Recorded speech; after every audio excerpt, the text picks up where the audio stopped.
Ashe, Ashe, Ashe, and Grand Rising. A grand day to you all once again, my fellow humans.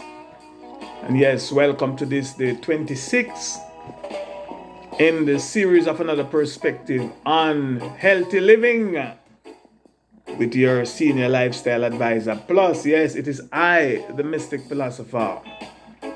Now, let me quickly remind you that if you haven't yet watched episode 25, if you didn't watch episode 25 and all the previous episodes starting from episode 1 to 24 and 25, and also in consecutive order, I strongly recommend that you please do so even before proceeding to watch or to listen to this episode 26. So in episode 24, I had you listen to the audio of a video. And the title of that video was the 3 richest world leaders. And in my commentary on that audio from that video, I focused on the second richest among the 3. And from my perspective, the gross greed, the stupidity and insanity of him owning more than 600 Rolls Royce motor car. I can't even say it. I don't have too much problem with that, colleague. Can I use this Ford and Benz? Anyway, I also honestly think that in both episode 24 and 25, I might have caused a lot of you, my listeners, to think a bit differently about a lot of things, especially about those that we are led to believe are leaders and more. My goal was to wrap up this series in this episode 26. However, with the feedback and the feed forward that I have received and I'm receiving in the form of live questions and commentaries, coupled with the fact that I have so much more to say, I have chosen to extend it and respond to some of the commentaries and questions. Now, one of my ardent critiques, who also happened to be one of my very highly systems educated listeners, confronted me and told me that he disagreed with me and most of my perspectives. And in particular, it's almost as if he take offense to it. But in particular, my criticism of the rich and famous peoples of this world, and especially the so-called world leaders. He said he listened to me and came to the conclusion that I don't know what I'm talking about. He told me that, for my information, politics and, is highly educated. Politics and leadership is not as simple as I am making it out to be, or try to make it out to be, but that things are far more complex. You don't remember Kiss, eh? Things are far more complex, and that is the reason why most people, including myself, won't be able to understand politics. He told me that what I am saying about our leaders, and I say so-called leaders, and world leaders don't make sense. And how dare me to be saying that because some people are politically powerful and wealthy, have lots of money and material possessions, and have done well for themselves, that they are not leaders. How dare me? Can you imagine? And I'm saying that they are stupid.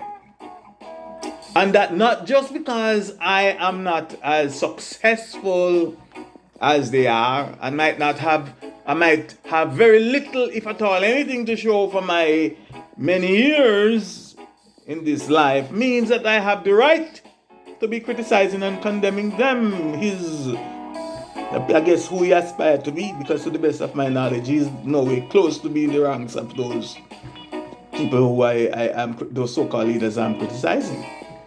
Neither in wealth, money, power, or fame. Applied education, yes. Systems education, yes. But nothing more from my perspective. And I know that's a fact. Now, though I try to tell this individual that these are my perspective, the mystic philosopher perspective, which I not only think but know that I'm entitled to, have the natural right to, not even the system's right, but the natural, my mother nature's right to, my source's right to. And that is why it is called another perspective. Meaning the way that I, the mystic philosopher, personally see things from my angle of observation. And the way that my mental algorithm process and interpret that which I see and think that I know, he still couldn't accept the fact that these are just my personal point of view. He couldn't see or understand that I am just using words from my oppressor's language, yes, the English language, to communicate my innermost thoughts and the images that are in my mind. The truth be told, my personal experiences have both shown and taught me that the most difficult, the most intolerant, the most cocky, if not the most impossible people that I, the mystic philosopher, have ever encountered, have ever dealt with and have to deal with, are one, the systems educated people. I've dealt with a whole thing on that in another presentation elsewhere. Yes, the systems educated, those that have a degree. Now please note, not the whole, but a degree. These, let me not describe the right use of the adjective I was about to use. But what these people don't understand or understand or overstand is that to have a degree is just a fraction of the whole. So please note that it's not the whole, but a degree of the system's knowledge that you have. When you get a degree in anything that you have taught, is a degree, not 360, not the whole. A degree you are being taught. Not only are they difficult, extremely difficult and biased, if not hypnotized by the mind being controlled and bombarded with the system's knowledge, I might add. But worst of all, they are intellectually dishonest and thus quite numb to honest reasoning as well. Number two, they are both selfish and cocky, especially the few that are strategically positioned by the system and their handlers in positions of power to ensure that the will of the evil system and its elites be done.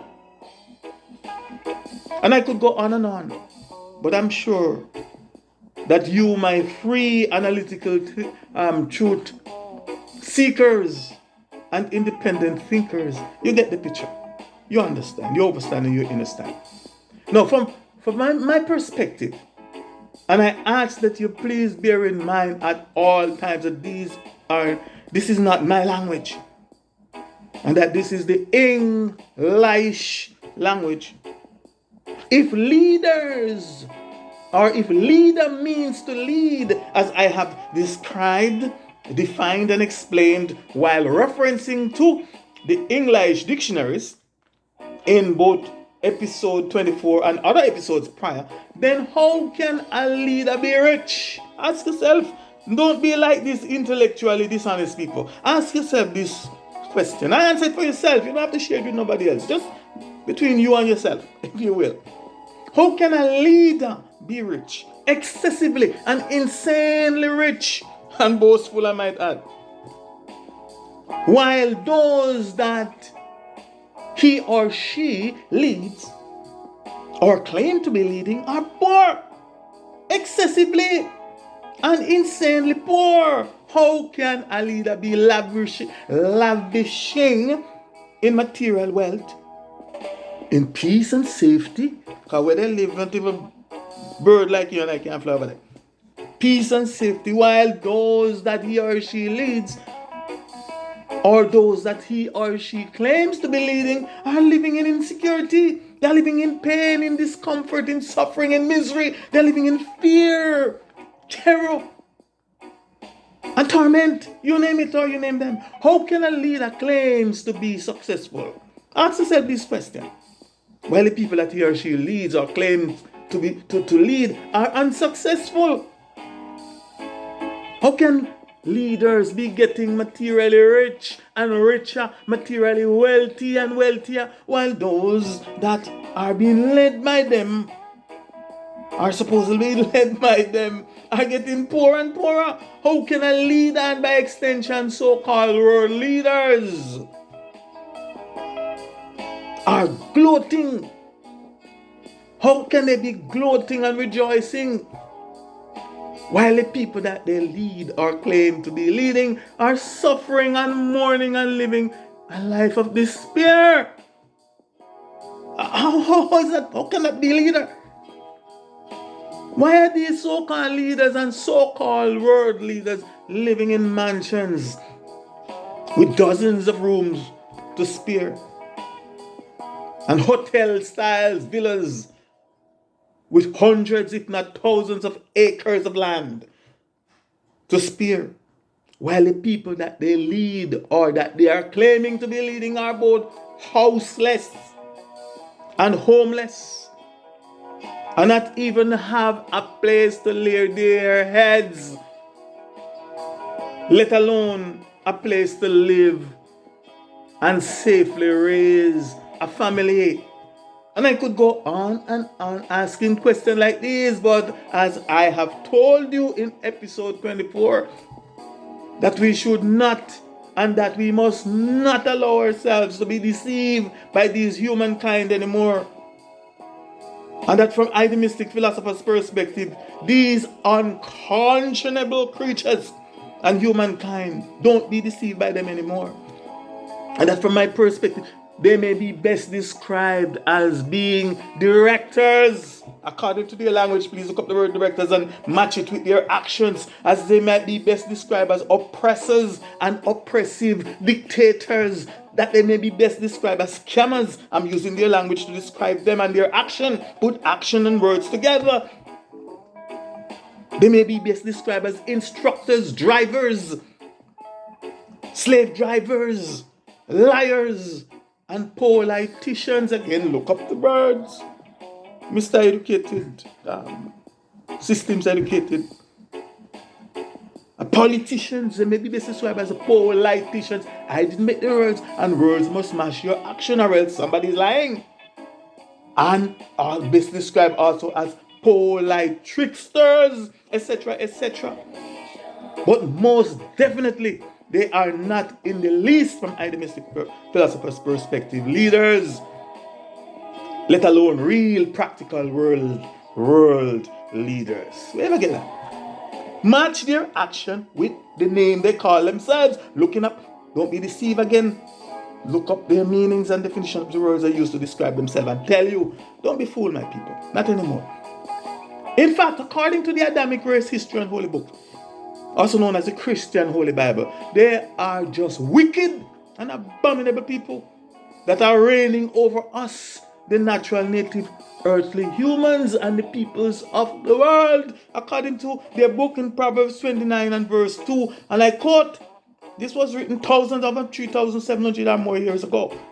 And I quote, he said, when the righteous flourish, the people rejoice. But when the wicked rule, people groan. When the righteous are increased, the people rejoice. But when a wicked man beareth rule, the people mourn, the people sigh. How many people are sighing today because of how these so-called leaders and rulers are treating us? By the multitude of the righteous, the people increase, and by the authority of the evil, the people will groan. Unquote. Check it for yourself. It's written. And match it with what's happening, and you see that these people are wicked. dangerously and desperately wicked to put on top of that. Take the action. To quote the late Robert Nesta Marley in one of his songs of admonitions called Could You Be Love? And this song is intended to those of us, or for those of us that have eyes to see, that can see, eyes that can see, and ears that can hear, and a mind that can be honest, and those of us that will be honest to our own self, be true. He said, and I quote, don't let them fool you. Don't let these so-called leaders fool you. They're not leaders, they're liars. Match their action with their deeds. It is said, by the fruits you shall know them. Don't let them deceive you, coming here honorable this and honorable that. Honorable, when the word honorable have, come on people, wake up. This Bob Marley said, don't let them fool you or even try to school you. You see, that's what happened to my friend there that is trying to tell me you don't understand what I'm talking about. I don't know what I'm talking about. He's too educated in the system. That his mind is being controlled and biased by it. He can't think for himself. He just regurgitates what he's being taught. But he wouldn't even know that, because you don't tell a fool that he's a fool, or else you are a fool too. If I tell a fool that you are a fool, it means that I am a fool, because how I expect a fool to understand what I'm talking about? Come on, reason again. This is rational, logical deduction. He said, don't let them school you. Oh no. He said, love will never leave us alone. And in the darkness, there must comes out. I must comes out the light. Unquote. That's the late Robert Mr. Marley. But again, my dear beloved people, I run out of time for this segment, and I have to break my promise and extend this series to episode 27 and possibly episode 28. So please join me in episode 27 when and where I will talk a little bit more about the dangers. I will talk a little bit more about the dangers of envy. Yes, I'm going to focus on envy, and why we must not envy these wicked scammers and polite tricksters and more, as I look forward to starting a new series titled Another Perspective on the Mark of the Beast by yours truly, I, the Mystic Philosopher. So again, I ask that you please stay tuned. Stay tuned. I also ask that if you can, that you please support this series of short presentations titled Another Perspective on Healthy Living by simply purchasing your daily supply of lignans from the Norwegian spruce tree. By doing what? Clicking on the links provided in the description area below this video. You may also purchase a digital copy of my song that you hear playing in the background, right, called Have You Heard of Fountain of Life, by clicking on the link which is also provided in the description area below. I have other songs too you can purchase if you like them, and so that I can do some more, because every day is a day closer to me getting out of here. So I like to get some things done before we finish, right? So your support will help get a lot of things done. Plus, it will be greatly appreciated. In the meantime and between time, in your becoming, my people, I will let you be, because you are becoming something. You are becoming, or you be gone. In the meantime, I will that you be more. In your becoming, you be more and not less. AKA be less. I don't ask that you be less. For I am the Mystic Philosopher. Ashe. Ashe. Ashe. I say.